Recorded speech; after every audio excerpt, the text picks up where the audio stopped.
Hi there. Normally we don't get to see this look until weigh-ins. Why are you Yeah, gracing us with this today? it's part of the media. I've been given an opportunity to showcase my war paint, talk a little bit more about it, and just embrace being Paul Craig, which is pretty cool. It does feel a little bit strange wearing it, and there's no final face-off. I don't get to do the whole pageantry thing where I get to be in somebody's face. So if there's any takers out there that want a shot of this, come and get some.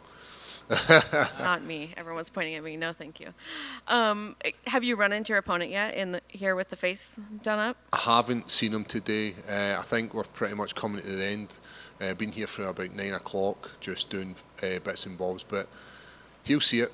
He'll see it coming. How long does it take to get that off at the end of the night? When I do it, it takes less time, but I imagine when a makeup artist does it, there's a little bit nicety in it, so I imagine it's going to take a lot more scrubbing to get off. One of the first times I ever did it was done by a makeup artist, and it ended up I had like a blue eye like for the fight. So if you watch back my first fight against Henrique de Silva, you can see I've got this nice blue eye. It just makes it sparkle. I bet that freaked your opponent out a little bit. Well, that's part of it. Scottish people rock this paint when they're ready to go to battle, or ancient Scottish people. So I'm carrying that tradition on. When the Scots are ready to go to battle, we rock it. We've seen Chris Duncan rock it as well, so definitely starting a trend. So can you talk to me a little bit about this fight week compared to the last fight week? That was your first one at middleweight. How is it feeling now? Do you feel like you've gotten into a groove yet? Yeah, although it was my first time making middleweight, it was officially, I had already made it prior to that. I'd made it twice just to make sure that the cut, we were able to function and perform at our best ability. Because the last thing you want to be doing is spending all this time during fight camp making the cut, and then you can't perform. So we've made it a few times. We had the gold standard in London, and that's the way we've been running this kind of thing. So if we can hit all the same numbers, all the same milestones, then we'll be able to make middleweight and perform at the best of our abilities. Right now, we're bang on the money. We're sitting at gold standard. With regards to everything else, like speed, power, all these attributes that help me be an athlete, they are through the roof at the moment. Everything is going so much better than it was in the previous camp. So it's a positive place to be as a fighter. Do you wish maybe you had made that move sooner, or do you feel like the timing was perfect? I've thought about this a lot. Being a 35-year-old man, I've seen some things, done some things. I've got some experience. I've learned my lessons through doing certain things. If I was a 25-year-old version of myself, I don't think I'd have the discipline or the commitment or the drive and determination that I have now. So I think it's came at the right time, and I know it's like hindsight, like, oh, how good would it have been to be a middleweight as a young up-and-coming prospect? Now, how good is it to be a middleweight as a 35-year-old Beardew? That's more scarier than a 25-year-old Paul. Can you talk to me about your opponent? What do you think of the matchup? I think it's a great matchup. Like, very rarely do you get the UFC making bad matchups, or you look at a card and go, oh, he's losing or he's winning. The UFC match make it so well, and when it comes to the night, it's what makes the shows so great. This is one of these battles where a lot of people are saying like it's going to be a grappling battle. I don't believe that. I believe this battle is going to be very much a stand-up battle. Who's going to control the distance? Who's going to control the octagon? And then from that, who's going to capitalise with these heavy shots, imposing damage, imposing will, and then from that, it'll be then ended on the ground. So it'll be won on the feet, ended on the ground. And, I know that as a fighter, you're going to get criticism from fans, you're going to get criticism from the media, and even other fighters. But there was a recent interview with Moicano where he said that you had terrible striking. And I'm wondering what your thoughts are, if you have a message for him, but also how different it is to hear criticism from somebody who actually fights. Yeah, when fighters or MD gives you any criticism, you obviously want to show them that they're wrong. But until you've had any of this smoke, like, you can't just sit there, regardless of a fighter. If you catch these hands, you'll know how good my striking is. And we've showed glimmers of hope in our striking, and we don't need to be a good striker. All we need to be is a good jiu-jitsu practitioner, and we've showcased that as a light heavyweight. We've beaten some of the top grapplers in the light heavyweight division, and then we obviously beat Munoz, who's a very high-level grappler. So when it comes to showcasing my talent, like, I've already showcased that. How many guys' arms has he broken? And last question for me. There was a big light heavyweight fight last week, and I know you're not in the division anymore, but what were your thoughts on that title fight? I always keep my eye in that division because that's where I cut my teeth. And as I get older, maybe there's an opportunity for me to go back there. When I'm looking at these guys and I'm seeing their groundwork, because I'm very much a jiu-jitsu practitioner, I see opportunities and I'm thinking, right, they're very dangerous at striking, they're very strong, they're very powerful, but their ability to jits with the best is not there. And it fills me with hope. Thank you. Hey, Paul. How you doing? 16 fights in the UFC, first main event. How does that feel? I had no idea it was 16 fights in the UFC, so it's time flies. I've had more fights in the UFC than I have outside the UFC. I've definitely cut my teeth in the UFC, learned my craft, improved my craft, became a much better version of a fighter, if you will, and I'm only getting better through every single fight camp. It's a great opportunity to be the first Scottish fighter to headline a card. Like, that was one of the goals I set way back when I first started doing MMA, was like, I would love to headline a UFC. I would love to have the UFC title. And I think the other one was I wanted to be part of the computer game. Now, within a couple of years, I've ticked all the boxes, and then it's now about resetting new goals and then getting closer to that title. Like, I know it's close. I know I'm in the mix. I've been given an opportunity, but what you can't do is look past your opponent who's standing in front of you. If you look past and be like, right, I'm going to get this guy, and then get the title, then you're going to miss the moment that you're in at the moment. So I need to be focused on Brendan Allen, who, as I said, very good MMA practitioner, but it all comes down to Saturday night. Is it even more special? Like you said, you're older. You're the second leg of your career. You're in a new division. Does it just feel even more special that you're finally getting your first UFC now, or your first UFC main event now? It would have been great to do this as a 30-year-old man and cut my teeth a little bit earlier, but I appreciate things so much more. The fact that I am 35, I reckon I've maybe got about 6 to 8 fights left in my career, good few years left in there. So it's much better now that I'm a 35-year-old man and I can enjoy this this legacy I'm leaving behind for Scotland.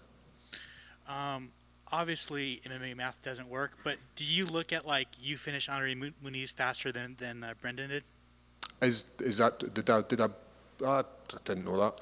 I think he subbed him as well, didn't he? Whereas I stopped him with, so the jiu-jitsu guy didn't sub him, but the striker or the wrestler subbed him. MMA maths is one of these things. Like, if we had to do that, then I would have been a light heavyweight champ, which I'm not. One it comes down to stylistically match up. Like, I've watched a lot of footage of Alan Way's jiu-jitsu, and I see he makes mistakes, but he also does some very, very good things as well.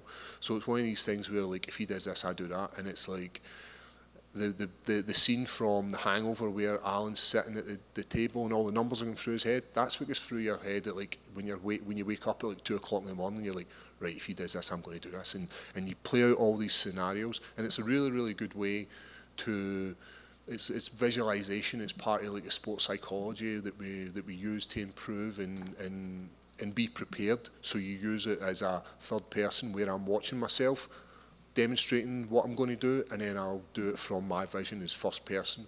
So it's a really, really good thing to use that MMA maths and be like, right, he's definitely going to do this, I'm going to do this. Obviously, you're in a new division now, but how does it feel to have wins over Magomed Ankalaev and Jamal Hill?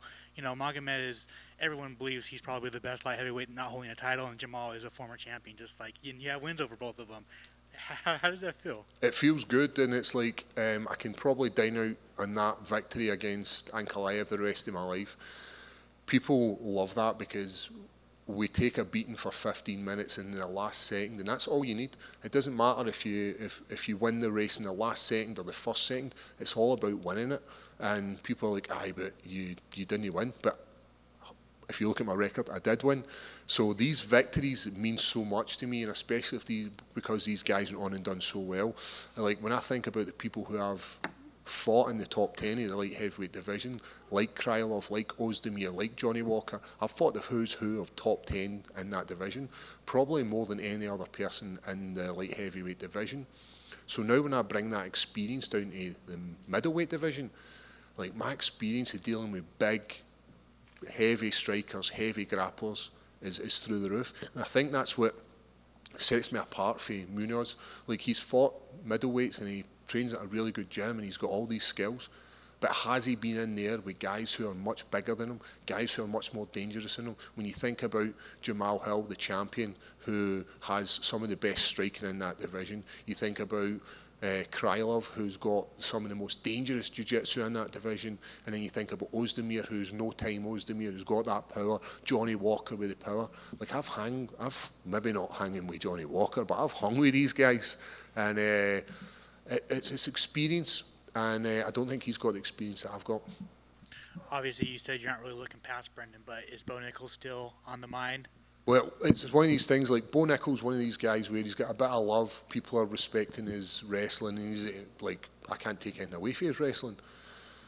But there's other guys in front of me who I would love to fight. There's, as I said, 35, 8 fights. I want to get as close to the title as I possibly can.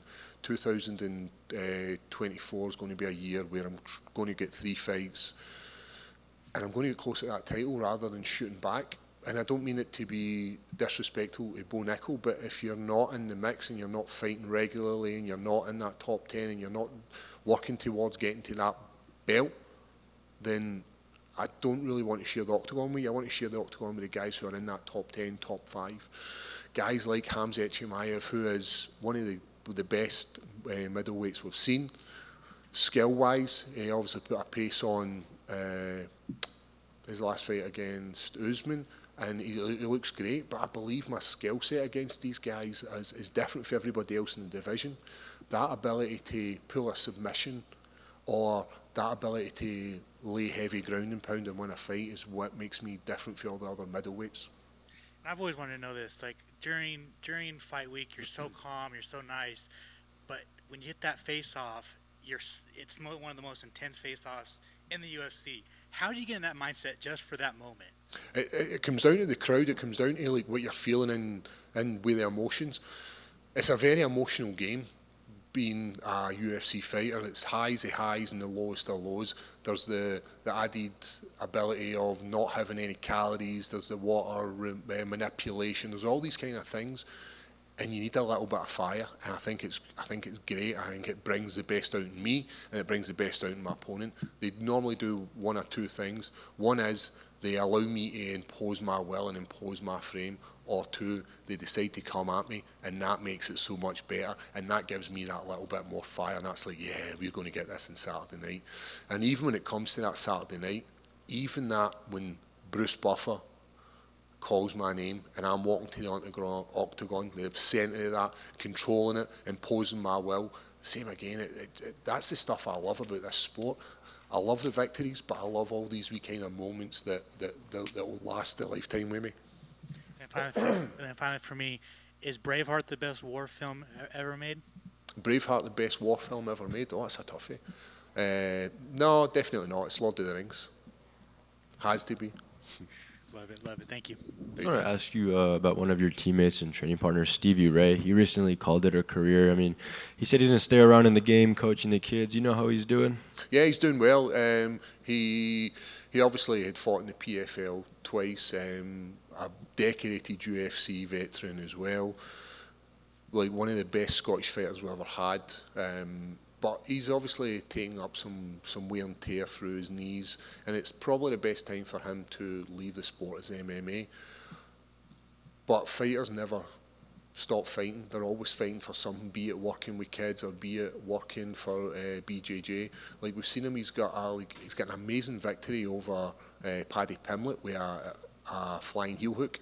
I'm not sure if you've seen this. I'm sure it was on Polaris or one of these high-level grappling shows where Stevie Ray puts a pace on Paddy Pimblett, and he's going to do the same. I think he's fighting the same night as me.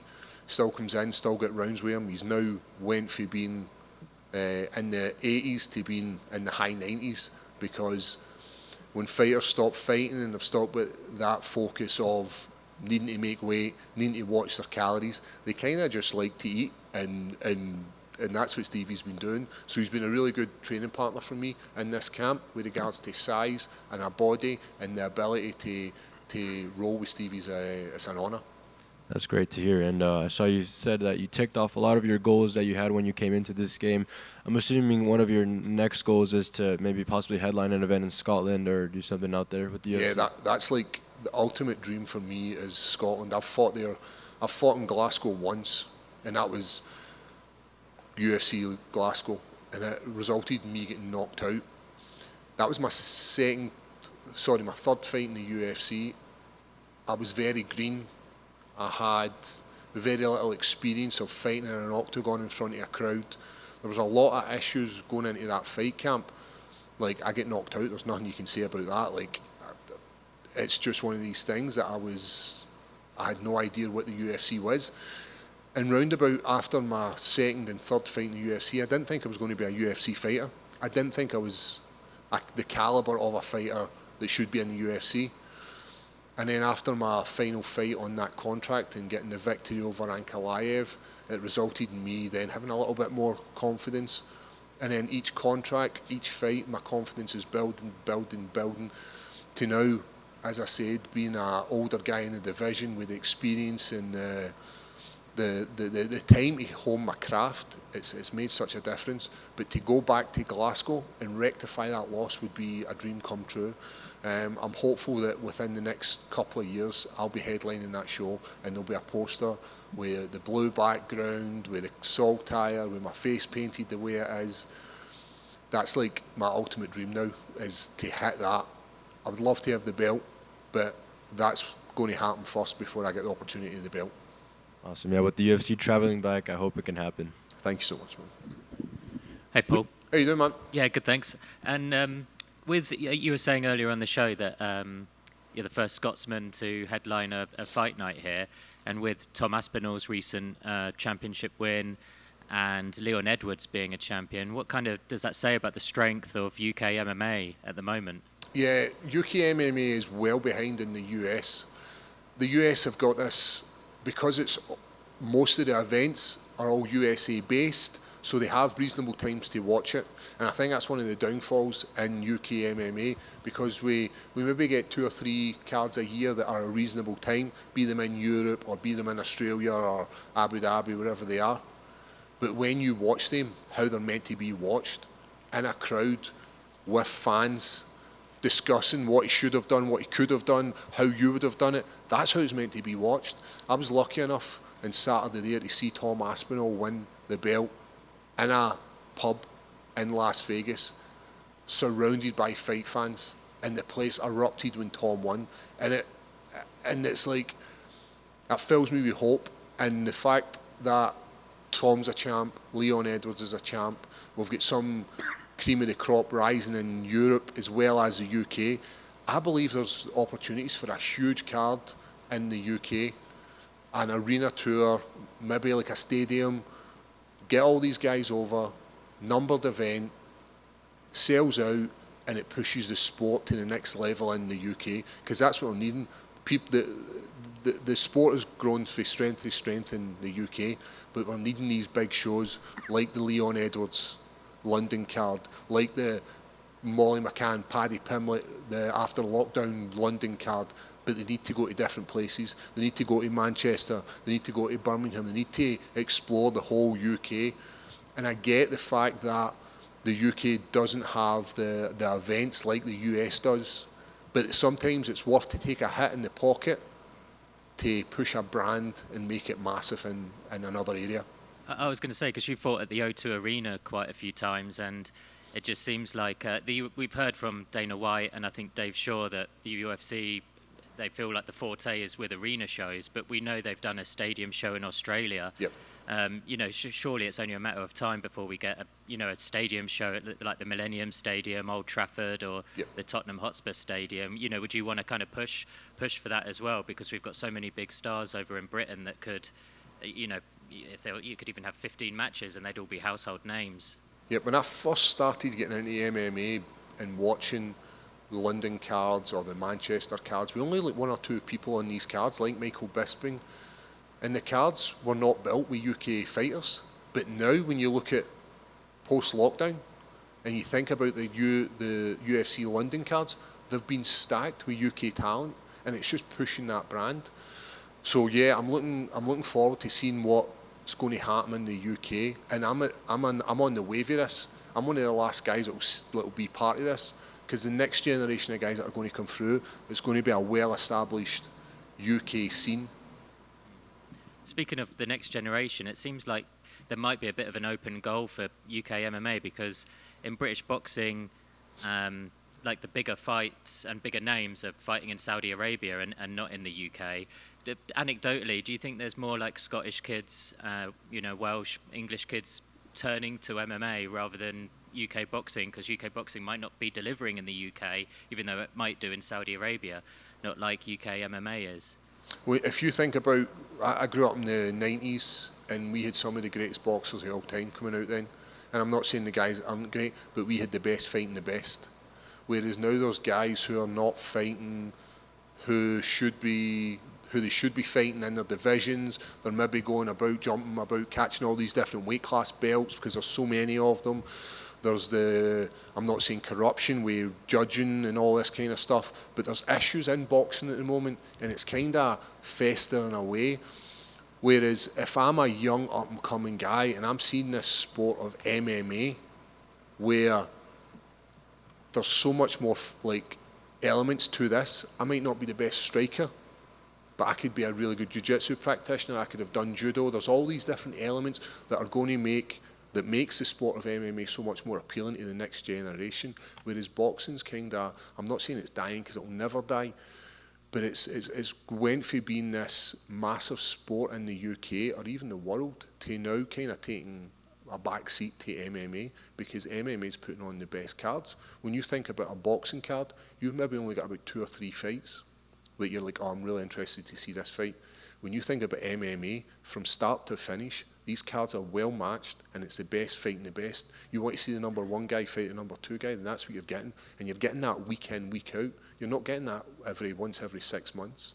And then there's this new thing that's happening in the world of combat sports where you're getting 2 guys who can't fighting. And that's ridiculous. People are paying money to watch 2 amateur, they're not even amateur fighters, 2 stars fight each other for the purposes of they believe it's entertainment, and it's destroying boxing. When you think about the YouTube stars who are fighting each other or the celebrities that are fighting each other, they're just killing boxing, and it's just going to push the brand of MMA, UFC to the next level. Well said. Thanks, Paul. You mentioned about how you want to make a push towards the title. You want to push one last one. He's in the UFC ranking. He's 10. You're 13 right now. Is just getting a win enough to sort of propel yourself above him, or do you really need that definitive finish or win to really get into that top 10? Yeah, every time you fight, if you just go to the judges, that's not entertainment. This sport, first and foremost, is about entertainment. The fighting element is an add-on. You need to be entertainment. You think about the guys who are jumping divisions. You think about how Jamal Hill got his title shot. He's entertainment on the camera, off the camera, regardless if he's fighting or not. He's an entertaining guy, and that's why he managed to get that jump. And the same for when we think about Sugar Sean. Like, he wasn't naturally next in line for the title shot, but because he's entertaining, he jumps the queue. You think about like Tom Aspinall jumping the queue. Like, all these guys who are entertaining and putting on performances get an opportunity, so it has to be a performance. Going 5 rounds on Saturday night doesn't cut it to automatically get yourself into the top 10. Putting on a performance, getting a slick submission, getting some heavy ground and pound, getting a knockout, that's what gets you in that mix. It's not about the victory, it's about the element of how you get the victory. And last one, me, silly. like he said, we've seen you for 16 fights in here. It's crazy because when we first saw you, I don't think any of us could understand a word you were saying, and now we hear you, and we have no problem hearing you at all. So did we ruin your accent, or has your accent just sort of colonized to America a little bit more so? I think it's a bit of both. I think one of the things I had to do was slow my accent right the way down. My accent I still believe is relatively the same, but I've just slowed it down so you can actually pinpoint the word, and it's like, right, I get it. But then see when I speak to my Scottish friends, and speak like this, and they're like, aye, what you up to today? I'm going to go to, like, they don't understand it, and they're like, huh? But no, I'm definitely becoming more. It's only taken me 16 fights. I've told this story before, but when I fought in Sao Paulo, and they were doing the in-ring interview, and they were like, right, if Paul wins, we're going to get a translator. And they're like, sorry, what? And I was like, no. And they said, well, they won't understand you. I went, you're not translating from Scottish to English. Like, I'm going to say, I had a really good experience, and this guy's going to be like, he had a really good experience. I'm like, there's no hope in hell that I'm allowing you to give me a translator for this. This isn't happening. But no, it's been some journey when you say 16 fights. And I think somebody tweeted the other day saying there's only been 400 people have main evented, have been the main event. So 400 people, and I'm one of 400. So like these are all the things that I love about this sport. It's about being the first to do something, or having the UFC game, or being one of the Panini cards, or headlining and doing all these kind of things for the first. I love, and representing Scotland. Like the UK scene is obviously getting bigger, but the Scottish scene, I want to try and push that, and I want to be the guy that's the MMA fighter for Scotland. It's funny you mentioned the translator. I don't know if you remember this story. Once after your first fights, I found you in the airport and asked you. Remember it. I played the video and I said, "Could you tell us what you were saying?" I know, I remember it. I do remember it. You come up to us and you were asking what it was I said, and it was like, I was like, it's this, and you're like you still didn't know what I was saying. So it's funny, but I've definitely slowed right down. I remember looking back at one of my interviews, and I was talking about John Jones, and I've obviously got a little bit of elation for the win. You know, there's all this pressure being the first time you fight in the UFC, and I'm just rabbiting on, and I can just see people like shaking their head at me like, no idea what's going on here. Can you teach us some slang? Some slang. The one all the Scottish guys use is aye. We use aye, like, so aye is yes. So like, are you going out tonight? Aye. Well, I knew that. I watch Outlander. Come on. Well, I've never seen Outlander. What? I've never seen it. You have to go to your hotel and watch Outlander. And watch it. I think I'll be doing much better things when I go to my hotel than watching Outlander. That sounded dirty, didn't it? Your mind's in the gutter. If you've got a lady friend with you, she'll like Outlander, and that will help for other things in the hotel later. Oh, does it? Right. So I need to get a lady friend, and I need to get some Outlander on the go. I got it. Can you do an American accent? I can do my. I've got a few accents I can do, and every time I do it, I can like see people cringing. So one of my favourites is Arnold Schwarzenegger. Like, you got to get to the chopper. You must drink the monster. You know what I mean. Another one I can do is, well, I think I can do them. I've actually never listened to myself and thought, that sounds terrible. The other one is Christopher Walken's. Hey, it's been up my ass for 2 years. You know this, the monster. You know, sometimes you get it right up in there, and it's good. You know.